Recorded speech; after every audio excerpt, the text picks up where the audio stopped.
Lucas capítulo número 5, versos de 1 a 11.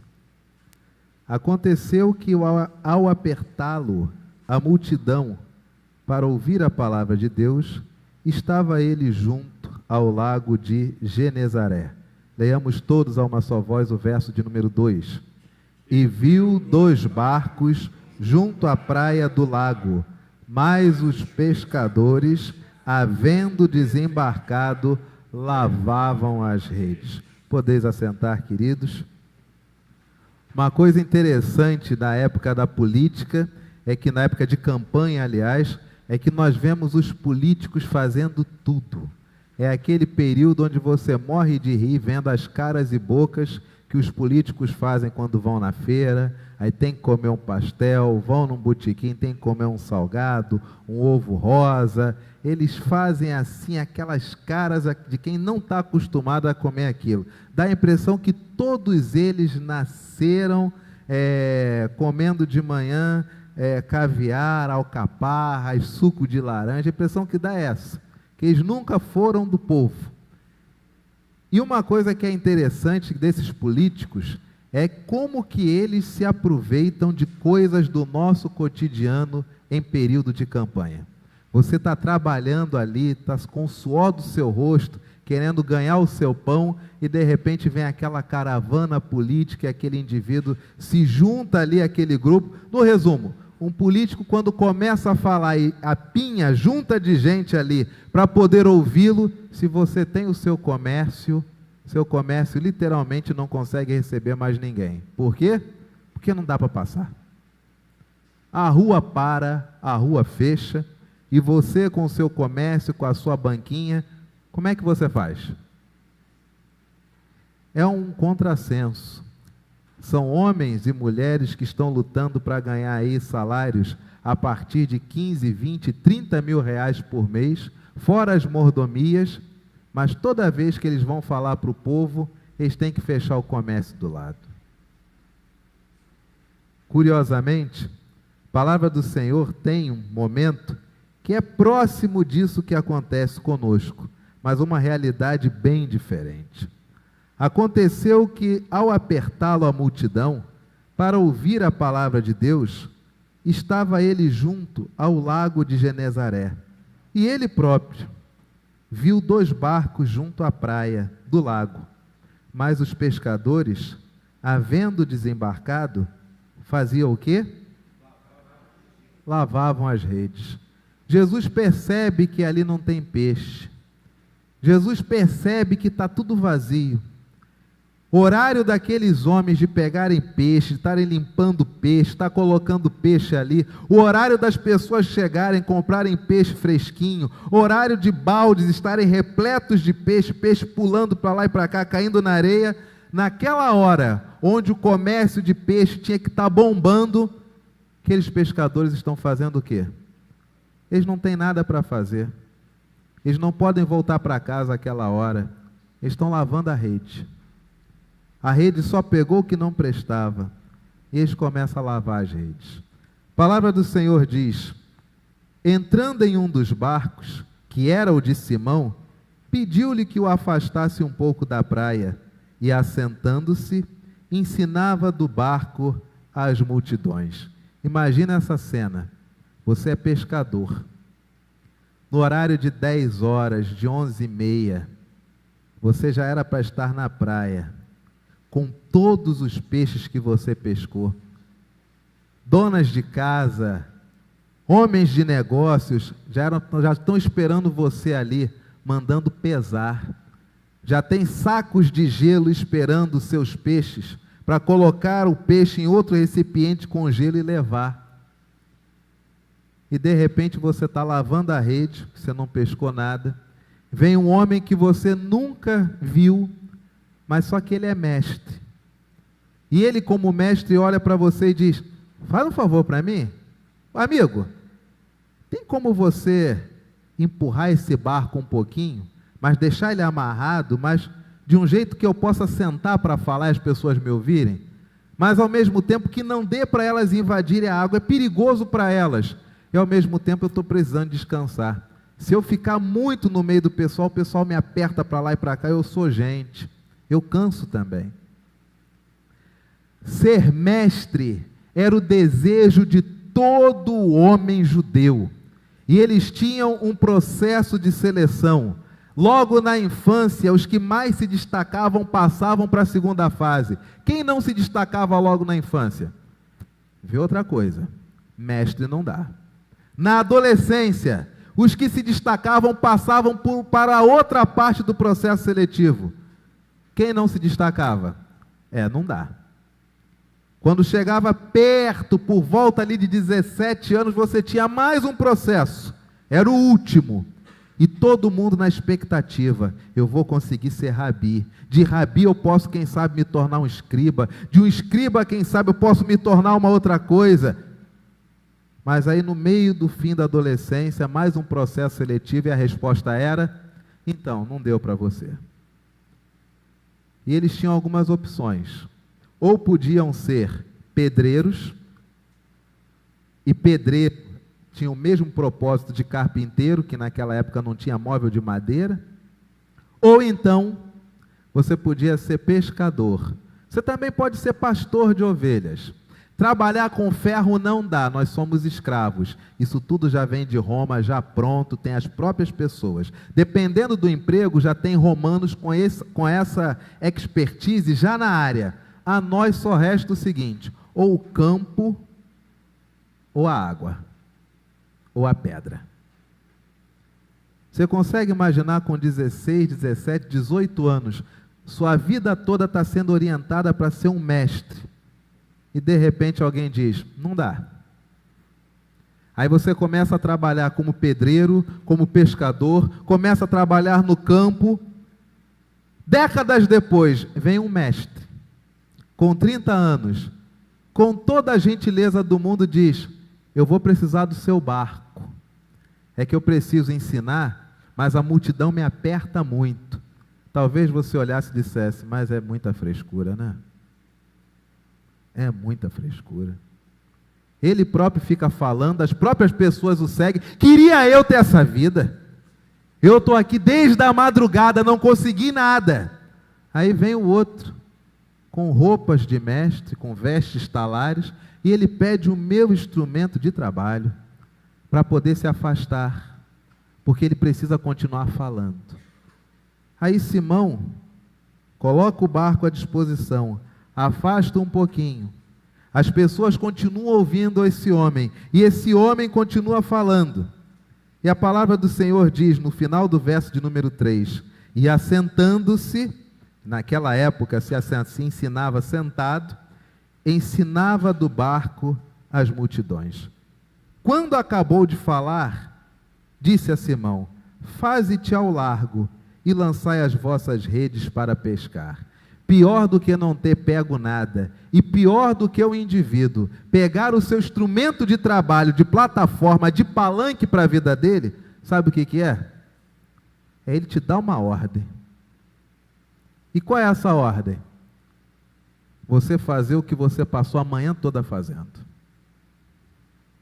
Aí você consegue imaginar Jesus sentado, depois de falar, aí ele olha esse homem, ô Simão, joga o barco mais para lá e pesca.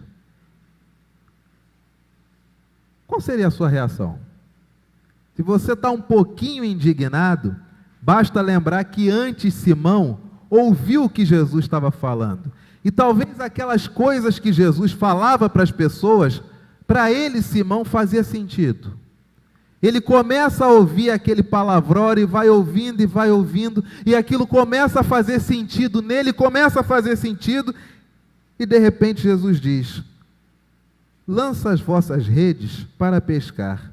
Respondeu-lhe Simão, mestre, olha como é que ele está indignado e ao mesmo tempo ele está extasiado. Havendo trabalhado toda a noite, nós não apanhamos nada, nós somos pescadores, nós não pegamos nada, mas sobre a tua palavra, o senhor é mestre, né? O senhor nunca pescou na vida, mas o senhor acha que sabe? Sobre a tua palavra, lançaremos as redes. palavra do Senhor diz: isto fazendo, apanharam grande quantidade de peixes e rompiam-se-lhes as redes. Então fizeram sinais aos companheiros do outro barco, para que fossem ajudá-los, e foram, e encheram ambos os barcos, a ponto de quase irem a pique. No ano passado, nós registramos um decréscimo na taxa, no número de desemprego, mas esse decréscimo é muito pouco, comparado ao tanto que o desemprego tem que cair. Quem dera a Deus que o desemprego acabasse. A retomada da economia é um processo lentíssimo. E uma coisa é a economia voltar a crescer, outra coisa são os efeitos conseguirem chegar em nós. Demora. Talvez você seja ou esteja no papel de Simão. Todo dia você sai para pescar e não vem nada. Todo dia você sai para pescar e não chega a nada. Quero lhe dar um conselho. Nunca deixe de sair para pescar. Nunca ache que esse dia vai ser igual ao de ontem. Não, nunca faça isso. Todo dia é um dia que Jesus pode aparecer. Todo dia é um dia que uma bênção pode vir. Se você não estiver lá, como que as coisas acontecerão? Conversamos isso ontem na reunião da liderança da igreja. 54 obreiros a nossa igreja tem. No começo do ano de 2019, 42 presentes, 12 justificaram a ausência. E uma das coisas que nós falamos: seja dizimista. Seja dizimista. Dízimo não tem a ver com valor, tem a ver com a sua gratidão. Dízimo não tem a ver com valor, tem a ver com a sua fidelidade. 15 mil pessoas estavam aflitas por comida. Jesus pergunta: alguém tem alguma coisa para comer? Aí surge um garoto: só tenho 5 pães e 2 peixes. O que Jesus disse? Para uma multidão é pouco. Isso aí não, desculpa meu filho, é porque você ainda é criança, aqui nós somos adultos. O que Jesus disse? Bota na minha mão. Se botar na minha mão, eu alimento a multidão. Talvez você ache que ser um dizimista, não, eu só quero ser dizimista quando eu ganhar um bom salário. Você não entendeu ainda. Você está tratando vida espiritual como uma coisa e dinheiro como outra coisa. Sabe o que a palavra do Senhor diz? Onde estiver o teu tesouro, aí estará também o teu coração. Vida financeira não é separada de vida espiritual, muito pelo contrário. Dependendo da forma como você lida com as finanças, você está dizendo a sua gratidão a Deus ou a sua separação de assuntos. Uma coisa é Deus, outra coisa é dinheiro. Cuidado. A palavra do Senhor diz que o amor ao dinheiro é a raiz de quê? De todos os males. E quantas pessoas você conheceu ou conhece? Basta a gente abrir ver os programas de TV, abrir os jornais. Gente que de um dia para o outro fica milionário.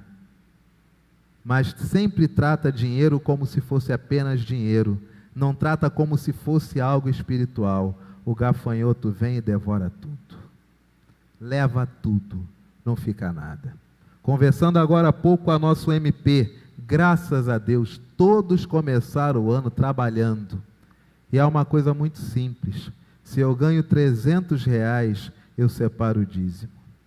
Esses R$30 eu acho que são muito pouco, mas é o dízimo da minha esperança, de que estando nas mãos de Jesus, Ele multiplicará. A mesma mão que está aberta para dar, para abençoar, é a mesma mão que se coloca aberta para o quê? Para receber, se assim o Senhor quiser. Seja dizimista, consagre ao Senhor os seus dízimos. Não entre nessa paranoia, é muito pouquinho, isso não faz falta para a igreja. Entenda, dízimo não tem a ver com valor. Tem a ver com valor. Certa vez, havia um zilhardário que entrou com seguranças na sinagoga. entrou com uma mala repleta de recursos e a depositou no altar. Também, Jesus sentado nesse mesmo dia com seus discípulos, entra uma senhora humilde e ela se destina à frente e ela coloca a moeda que dá para ouvir o barulho, tuc, e ela vai embora. Jesus olha para os discípulos e pergunta: vocês viram aquela cena? Quem vocês acham que deu mais? Os discípulos respondem o quê? O homem da maleta, é claro, é óbvio. Jesus diz: não, meus filhos, a matemática do reino é diferente, quem deu mais foi a senhora, porque o homem deu do que lhe sobrava, aquela deu de si, deu de tudo que possuía, ela deu ali não apenas seu recurso, mas ela colocou a sua esperança, a sua fidelidade, ela deu mais. Dízimo na igreja não tem a ver com valor, tem a ver com gratidão.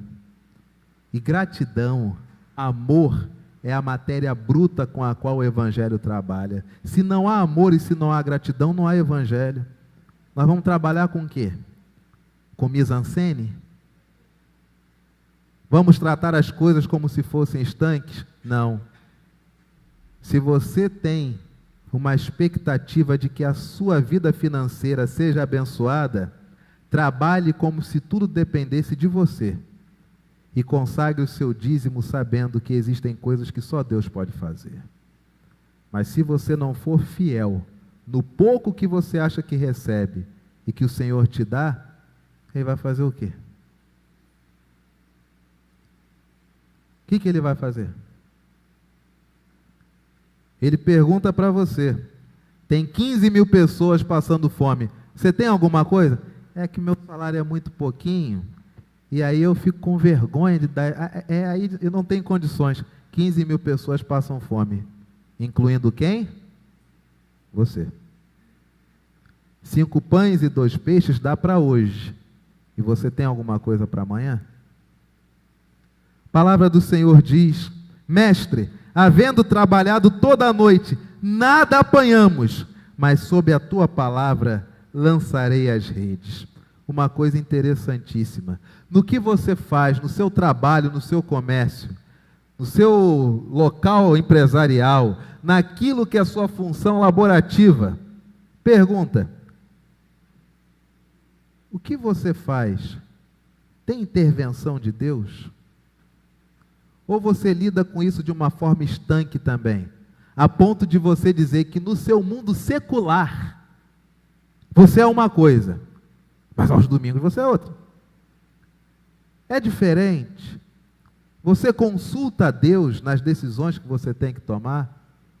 As decisões que você toma são decisões às quais, se Jesus estivesse ali, Ele de pronto diria: só tem esse caminho?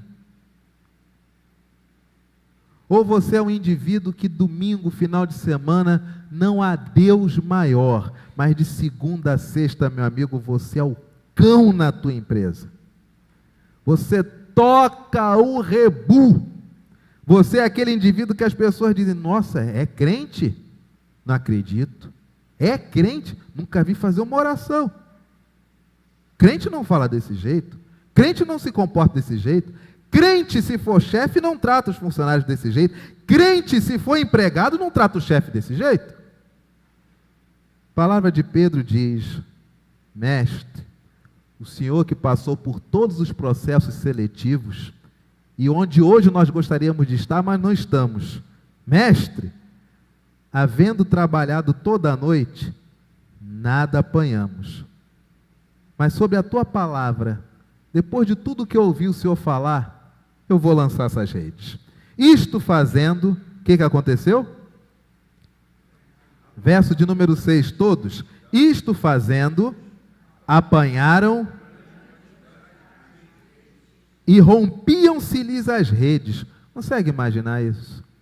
Aqueles homens que estavam lavando rede porque nada tinham a fazer, e chegar em casa naquela hora seria vergonhoso para a família. De repente as redes estão começando a rasgar. É peixe para tudo que é canto naquela rede, a rede está rasgando. A palavra do Senhor diz: então fizeram sinais aos companheiros do outro barco, para que fossem ajudá-los. E foram, e encheram ambos os barcos, a ponto de quase irem o quê? a pique. E aquela multidão que estava ouvindo as palavras de Jesus começa a torcer por aqueles homens. Força! Vocês não são pescadores? Força! Que bom que eu vim hoje, eu estou até com dinheiro. Peixe está fresquinho, ainda está vivo. E os homens ali, com medo de passar vergonha, eles estavam lavando as redes. Agora as redes estão quase se rompendo. E eles têm que provar que são machos para poder segurar aqueles peixes todos e trazer para a areia. A palavra do Senhor diz: e foram e encheram ambos os barcos a ponto de quase irem a pique. Verso 8. Vendo isto, Simão Pedro prostrou-se aos pés de Jesus, dizendo: Senhor, retira-te de mim, porque sou o quê? Um homem, uma pessoa sem trabalho, quando ela tem dignidade, quando ela sabe que dela dependem as circunstâncias financeiras do lar, quando ela entende que o seu trabalho é importante para si e para os demais que necessitam dele, a última coisa que ele quer é chegar em casa sem nada. A última. Até mesmo as donas de casa, ainda que não tenham trabalho formal, mas tudo que lhes vem à mão, elas conseguem fazer de um jeito que aquele dinheiro que era pouquinho, parece que ele se multiplica. E elas administram bem as coisas. E a última coisa que elas querem é não conseguir, com o recurso que elas recebem quando é pouco, administrar a casa e os filhos passarem fome. Ninguém quer ver seus filhos passarem necessidade. Consegue imaginar Simão, a madrugada toda, louvando a Deus, cantando, recitando partes da Torá, e nada. E pede ao Senhor, e nada vem, e ele é homem, e ele tem esposa, e ele tem filhos, e nada. E aquele homem está profundamente desacreditado, lavando aquelas redes, porque era vergonhoso voltar para casa, 11 horas da manhã, está um homem daquele tamanho, dentro de casa, porque não tem peixe. E ele ouve um mestre dizer: tem como botar o seu barco um pouquinho para lá, que eu posso ficar sentado e ensinar? Você pode fazer esse favor? Político é assim, ainda tira do nosso para palanque. Tá bom, pode sentar, mestre. Tá bom aqui para o senhor? Tá bom, obrigado, Simão, muito agradecido, viu? É coisa rápida. E Jesus começa a falar, e Simão está ouvindo chateado, e depois ele começa a ouvir mais interessado, depois ele começa a ver, não, é por aí, isso aí faz sentido, não, é por aí mesmo, interessantíssimo, gostei. Olha, fala bem, é gente boa, é diferente dos outros, tá aí, gostei dele. Aí esse mesmo homem diz: Simão, vai de novo com o barco, joga sua rede para o outro lado, vocês vão pescar agora. E Simão diz: olha, estava tudo tão bem, eu tinha até gostado do senhor, vamos fazer o seguinte, eu tentei a noite toda, eu não peguei nada, mas sobre a tua palavra, depois de tudo que eu ouvi o senhor falar, eu vou lançar as redes, não tem mais nada a perder. Quando joga as redes, vem tanto peixe, e cada peixe que talvez estivesse entrando no barco, a rede querendo se romper, e Simão vai puxando, e ele chama os sócios, começa a gritar: fulano, acorde aqui, fulano, vem com o seu barco, fulano, e todo mundo começa a puxar, e na praia aquela alegria, todo mundo dizendo: nossa, é muito peixe, eu nunca vi tanto peixe, nem parece que esses peixes tinham sumido. Talvez Simão estivesse pensando: será que foi o louvor que a gente cantou? Não, não foi. Será que foi aquele? Não, também não foi. Foi esse homem que mandou. Simão faz uma autoanálise. Sabe como ele se reconhece? Ele olha para Jesus, se prostra diante de Jesus e diz: Senhor, retira-te de mim, porque sou o quê? Dificuldade nossa com nossos salários, com nossas riquezas, com nossos empregos, com a nossa vida, é que nós sempre partimos do pressuposto que ao consagrar dízimos e ofertas, é como se nós estivéssemos segurados. Mal nenhum pode se achegar a mim. Eu estou aqui pagando a minha mensalidade da seguradora Trindade. Essa seguradora fecha o meu corpo, blinda a minha casa, nada me acontece. Simão sabia que não era por aí. Ele se prostra a Jesus, a primeira coisa que ele diz, qual que é? Senhor, se for possível, não vem mais aqui não. Retira-te de mim. Quem em sã consciência ia pedir isso?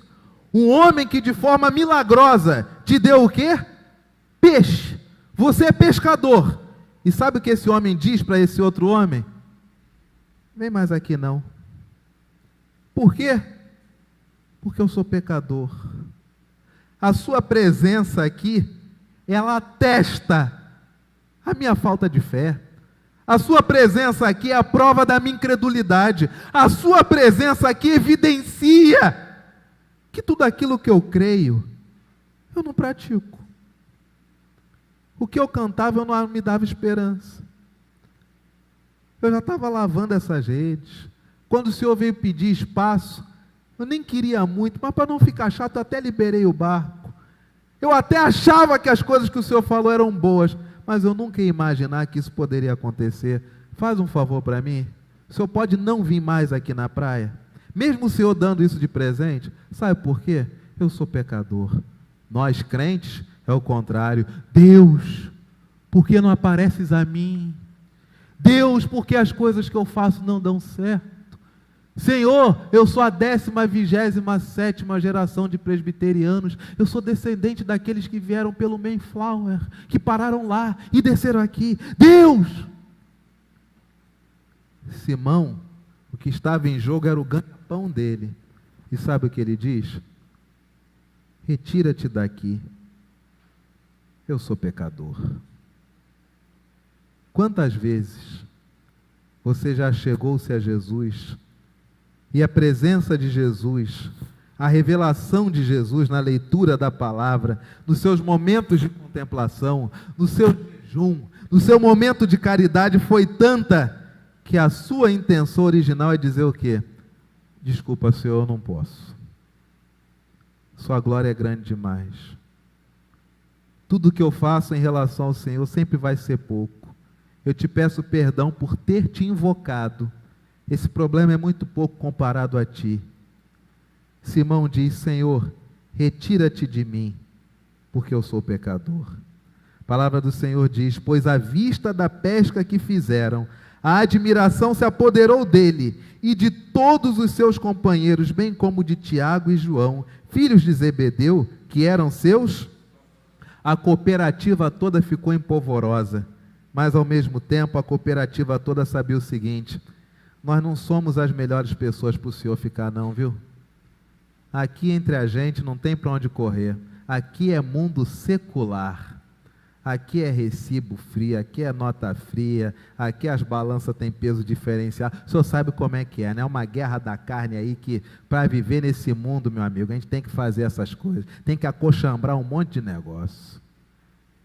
Todos os sócios ficaram apavorados, admirados, mas Simão sabia quem era. E mesmo assim, diante de todos, o que ele dizia? Não volta aqui não, que aqui só tem quem não presta. Disse Jesus a Simão, não temas. Sabe por quê? Você agora passará a ser um pescador de homens. E arrastando eles os barcos sobre a praia, deixando tudo, o seguiram. Que lições nós podemos aprender da palavra do Senhor hoje? Primeiro, você é a melhor pessoa no seu trabalho. Tudo que você faz da melhor forma, você faz da melhor maneira. Colossenses 3:23 diz, fazei tudo como se nada fizesse aos homens, mas você faz a quem? Ao Senhor. O seu chefe você dá bom dia, por quê? Porque para você ele representa o Senhor. O fax, o e-mail que você tem que mandar, a nota que você tem que fazer, você o faz como se fizesse a quem? Ao Senhor. Porque se dependesse do homem, nenhum homem valeria, e nem tu valeria para trabalhar onde está. Você faz tudo ao Senhor. Se você faz tudo como se fizesse ao Senhor, lembre-se que no teu trabalho, tem coisas que se você perguntar e pedir a orientação do Senhor, Ele te dá. Mestre, passei a manhã toda na frente desse computador, mas sobre a tua palavra eu vou pesquisar de novo, sabe? Mestre, passei a manhã toda nesse balcão, mas sobre a tua palavra eu vou voltar para ele, sabe? Mestre, passei a manhã toda aqui nessa igreja, o telefone não tocou. Mas sobre a tua palavra eu vou voltar. Mestre, passei a semana toda preparando o sermão, e sobre a tua palavra eu vou pregar. Mestre, passei todos os dias da minha vida estudando, e fui mal nessa prova, mas sobre a tua palavra eu vou fazer outra. Não desista. Não desista. Nosso maior inimigo, eu sei que é pesado para nós falarmos, né? A gente não gosta muito de citá-lo. Quem é o grande inimigo da nossa vida? Pode citar sem medo, isso não pega não. Você está diante, o Senhor Jesus está revestindo você, você tem o sangue de Cristo sobre você. Qual o maior inimigo da nossa vida? Pode falar. Qual é o maior inimigo da nossa vida? Não, somos nós mesmos. Teu maior inimigo é você. Porque você decide se essa palavra para você vai ser relevante. Você decide se amanhã você vai acordar cedo.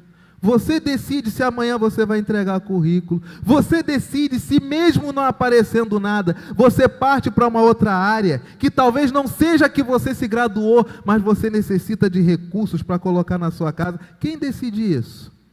É Deus?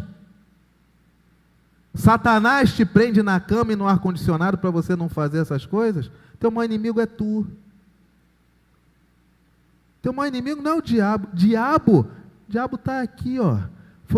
Foi cancelado na cruz. O poder do diabo sobre nós morre quando Cristo se oferece por nós. Judas até diz, está preso. Não exerce sobre nós poder. Diabo, não. Nosso maior inimigo somos nós mesmos. Somos nós que batemos no peito e dizemos para Deus, graças te dou, ó Pai, pela minha vida, pela minha família perfeita, pelos meus filhos perfeitos, porque não sou pecador, porque guardo o domingo, porque jejuo. Isso não é o diabo, somos nós. Ao passo de que somos nós que chegamos a Deus, e muitas vezes sequer adentramos essas portas, mas só dizemos o quê? Ser propício a mim, pecador.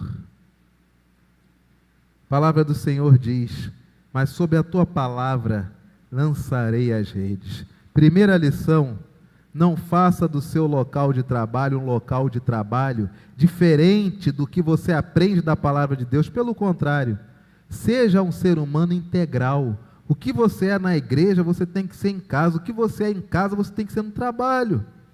Como é que você pode ser discípulo de Jesus na igreja ou em casa e não ser no trabalho? Como é que é isso?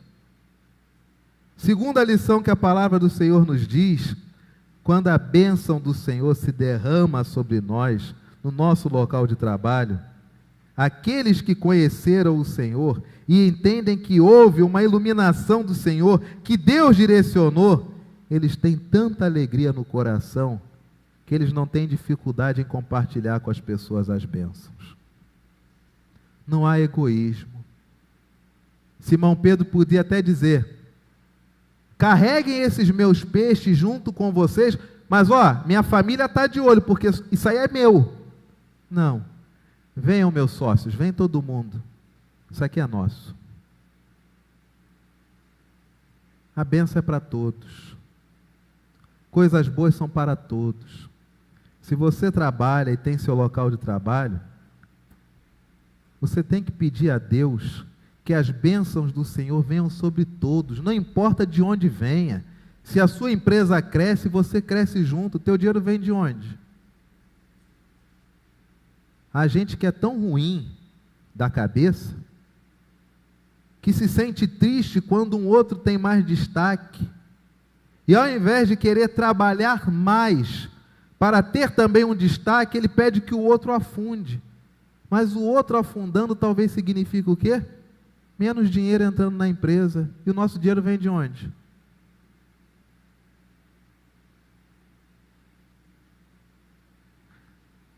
Então fizeram sinais aos companheiros do outro barco, para que fossem ajudá-los, e foram e encheram ambos os barcos, a ponto de quase irem a pique. Ore pela sua empresa, ore pelo seu chefe, pelos seus empregados. Não importa aquele a qual Deus vai iluminar, o que importa é que o dinheiro possa vir, que os recursos venham, porque tantas famílias dependem desses recursos. A palavra do Senhor ainda nos ensina. Vendo isto, Simão Pedro prostrou-se aos pés de Jesus, dizendo: Senhor, retira-te de mim, porque sou o quê? Verso de número 8. Finalzinho, retira-te de mim, porque sou o quê? Nos períodos de alta, no céu de brigadeiro, como dizia nosso querido Altair nas reuniões do Conselho da Igreja do Rio, nos céus de brigadeiro, quando as suas redes estiverem quase arrebentando de tanto peixe, quando a quantidade de pessoas que tem para comprar seu peixe é maior do que o peixe que você tem, e a bênção de Jesus está sobre você, e mais gente tem que ser contratada para puxar esses peixes. Lembre-se de uma coisa: você é pecador. Isso está acontecendo não é porque você é o best of. Não. Lembre-se disso. Você é pecador. Se você se conservar humilde no período da alta, o período de baixa vai ser um período onde você vai guardar como sendo Deus, trabalhando áreas na sua vida que Ele não poderia trabalhar na alta. Mas se você não for humilde nos períodos de alta, o que vai acontecer contigo nos períodos de baixa? Se você não se conservar a consciência de que você é pecador, que é Deus fazendo na sua vida, não é você. É através de você, mas é Ele. Se isto não lhe for claro nos períodos dos céus de brigadeiro, o que vai acontecer com você quando você estiver nos períodos de lama? A vida do filho esbanjador, do filho pródigo, só mudou quando, limpando lá aqueles porcos, tomando conta dos porcos e querendo comer comida que era dada a porco, o patrão diz: não pode não, isso aí é para o porco, porco é prioridade, você come do resto. Aí ele diz: engraçado, né? Na casa de papai a gente tinha do bom e do melhor, aqui essa desgraça. Sabe o que eu vou fazer? Eu voltarei lá e vou dizer a verdade, vou dizer: Pai, pequei contra o céu e contra o Senhor, eu já não sou digno de ser chamado teu filho. As coisas só mudam quando ele reconhece o quê? Quem ele é. Dificuldade nossa, a gente abre a boca para falar tanta coisa, tanta besteira, que não se sustenta em nada na hora da adversidade. Nada. No período de baixa, o que adianta? Fica nada. Se Deus está te abençoando, se as suas redes estão quase se rompendo de tanto peixe, eu te faço um clamor nessa noite. Lembre-se que você é pecador. Se você está lavando redes porque nada pescou, eu te faço um clamor nessa noite. Lembre-se que você é pecador. Não tire isso da sua cabeça jamais. Quer seja nos períodos de alta, quer seja nos períodos que você acha que são de baixa, mas o Senhor está te conduzindo ali. Ele está trabalhando áreas no seu coração, na sua vida, que Ele não teria espaço para você ouvir, porque tamanhas são as pessoas no período de alta que dizem o quê? Você é bom demais, você é boa demais. E você não consegue ouvir.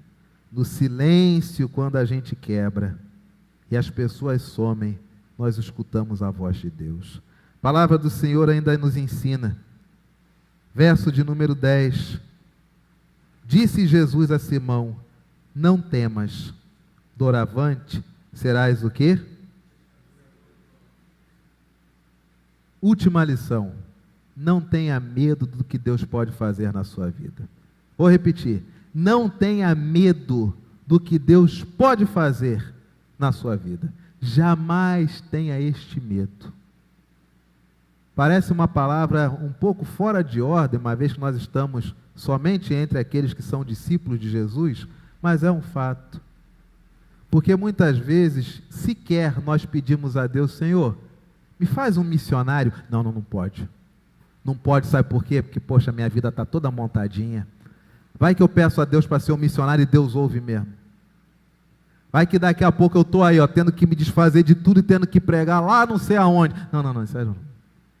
Deixa assim mesmo, tá bom, entendeu? Já estou até com uma idade, nessa hora entra tudo. Muitos cristãos têm medo do que Deus pode fazer. Muitos cristãos não entregam toda a sua vida a Deus com medo do que Deus vai fazer. E aí eles têm uma vida regular. Domingo, tranquilo. Dízimo, tá bom, tem que dar porque, né, tal, tá dado. Como é que está a vida amorosa? Não sei. Felizmente sabe como é que é, né? Cada um. Domingo, cristão. O dízimo, não, eu tenho crise em relação, eu tenho muita dificuldade. Isso é um assunto que para mim não está muito claro. Ah, tá certo, está muito claro. Está muito claro. Não. Cada um contribua, segundo tiver proposto no coração. Não por tristeza ou por necessidade. Porque Deus ama a quem? A quem com alegria faz o quê? Então, isso para mim não está muito claro, esse conceito isso é que eu tenho que ver. Preciso comprar uns livros. Preciso comprar uns pensadores. É muita coisa que não fica clara, né?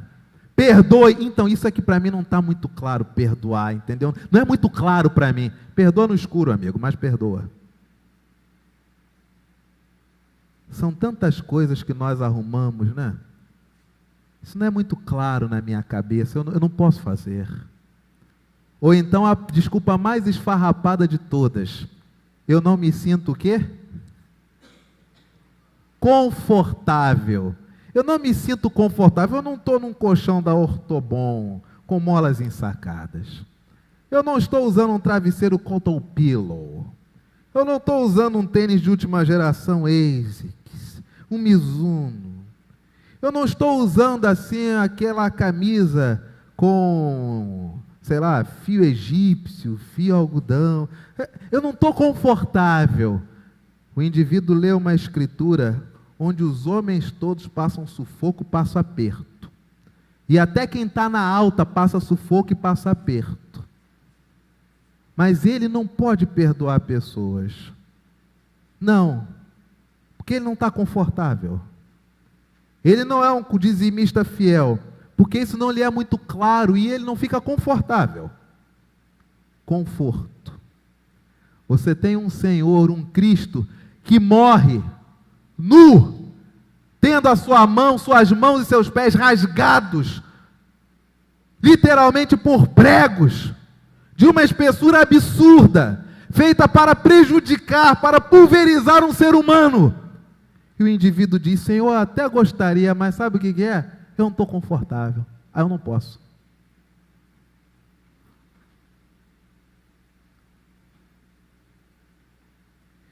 Jesus morre pela manhã, finalzinho da tarde, aliás, ainda em dia claro.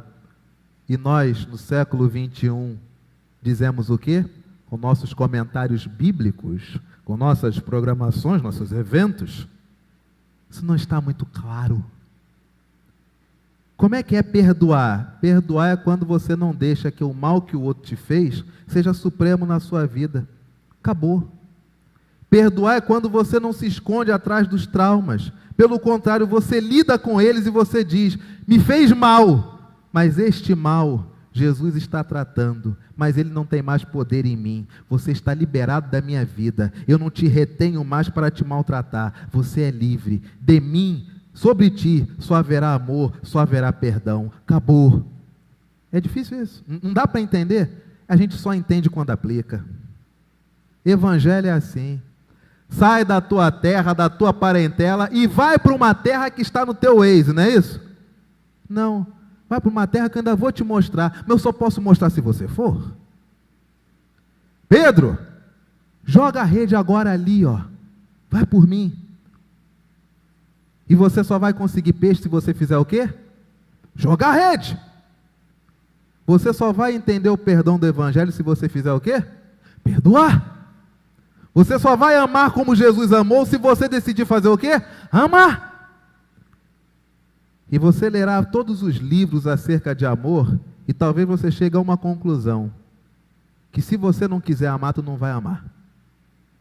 A palavra do Senhor nos diz, não temas, não tenha medo do que Deus pode fazer a partir de ti. Doravante serás pescador de homens.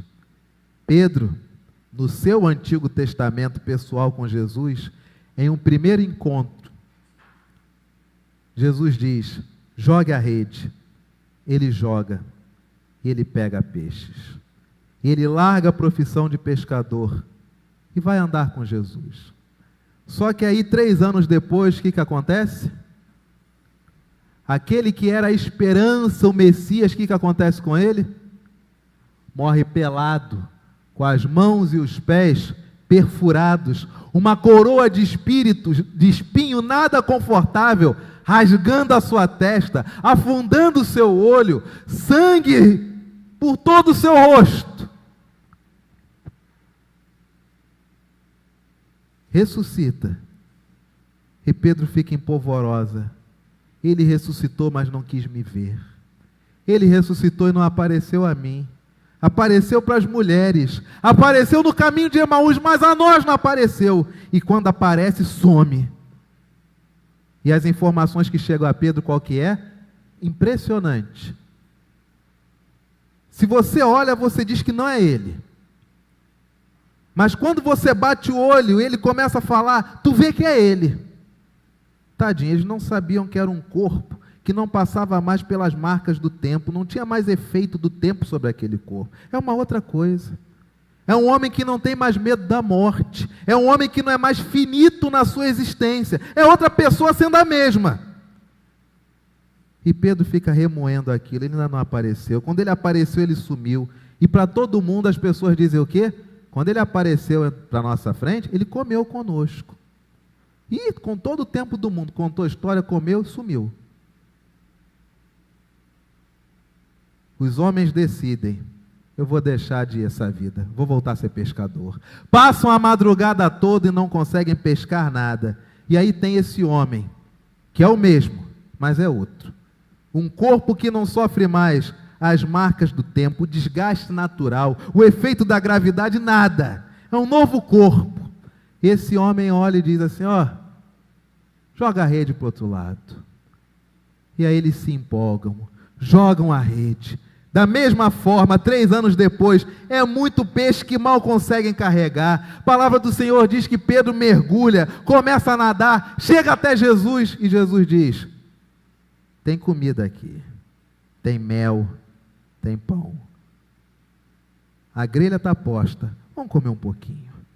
E Jesus come com eles. E quando terminam de comer, Jesus não diz, vai ser pescador de homens. Pedro não diz, sou pecador.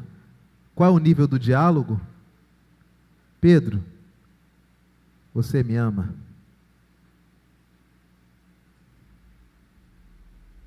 Pedro, você me conheceu na alta, me viu na baixa, e agora o que eu sou, eu não consigo expressar para você. Mas eu te pergunto, Pedro, você me ama? Discípulo de Jesus, a pergunta que Jesus te faz nessa noite, tu amas? Ou o seu amor é um amor do qual não pode haver desconforto? Ou o seu amor a Jesus depende da sua claridade em relação aos assuntos? Você o ama? Se você o ama, seja responsável por ti e mostre o caminho do Senhor aos outros. Apacente as ovelhas dele, na sua casa, no seu local de trabalho e, por que não, também na igreja. Amém, queridos? Coloquemo-nos de pé, enquanto nossa equipe de louvor retorna.